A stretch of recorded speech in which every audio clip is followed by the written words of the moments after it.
J'ouvre les yeux au moment où il se stationne dans l'entrée de la maison. Le trajet n'a duré qu'une vingtaine de minutes, mais j'ai eu le temps de m'assoupir et de faire tout un cauchemar. Je venais de déclarer la guerre à tous ceux que j'aimais. On n'est pas si loin de la réalité finalement. Jean-Philippe, alias JP, mon presque grand frère, ma sœur Coralie et maintenant mon amie Sophie. Je suis bonne pour m'isoler ces temps-ci. J'ai le cœur gros lorsque je sors de l'auto.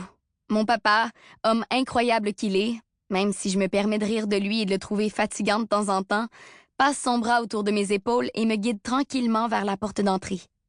Ma mère, aussi intense qu'à son habitude, nous guettait à la fenêtre. Elle ouvre la porte à la volée et me prend dans ses bras avant même que je puisse dire quoi que ce soit. Pour une fois, je m'en plains pas. Alors que je suis toujours dans l'étreinte de ma maman, mon père me retire mes bottes, comme lorsque j'étais enfant. Je me laisse guider jusqu'au salon, levée dans les bras de ma mère qui m'enlève doucement mon manteau et me chuchote les mots rassurants dont j'ai besoin en ce moment. « Ça va aller, ma chouette », me dit-elle en nous installant sur le divan près du foyer. Elle couche ma tête sur ses genoux et me parle d'une voix qui m'apaise.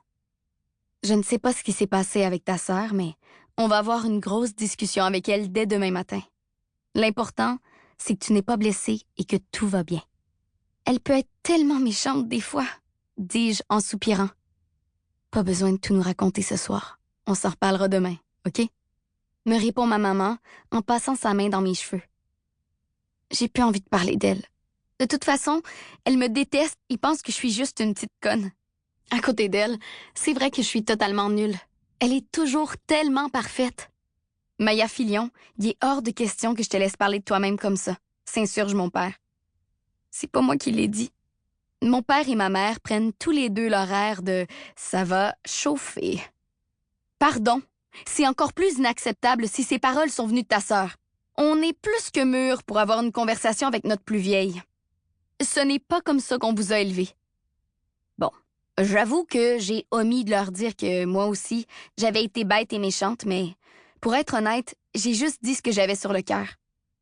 Et il y en a beaucoup en ce moment sur mon petit cœur, alors que j'en vois un essayer de me faire sentir coupable avec ça. Personne me comprend. Tout le monde dit m'aimer, mais tout le monde me déteste. Eh bien, moi, j'haïs ma vie. Sur ce, bonne nuit. Je me réveille dans mon lit. Clairement, mes parents m'ont laissé dormir plus longtemps que d'habitude, car le soleil est haut dans le ciel et essaie de se faufiler à travers mes rideaux encore fermés. Mon père déteste que nous fassions la grasse matinée. Il dit que l'avenir appartient à ceux qui se lèvent tôt. Il trouve ça comique de venir ouvrir nos rideaux à 8 heures en chantant des chansons. 8 heures du matin, la fin de semaine. Je me lève et me traîne les pieds jusqu'à la cuisine où mes parents m'accueillent chaleureusement avec mon déjeuner préféré, des crêpes au cheddar et aux pommes caramélisées, comme ma grand-maman avait l'habitude de m'en faire quand j'étais petite. « Bonjour, ma chérie !» chantonne ma mère avec un peu trop d'entrain. « Good morning !» poursuit mon père sur l'air de la chanson du même titre. Pour que mon père ose chantonner une pièce en anglais, il faut qu'il joue vraiment la game de la joie excessive. Tout ça pour me faire sourire. Est-ce que j'ai l'air si bête que ça? Allô?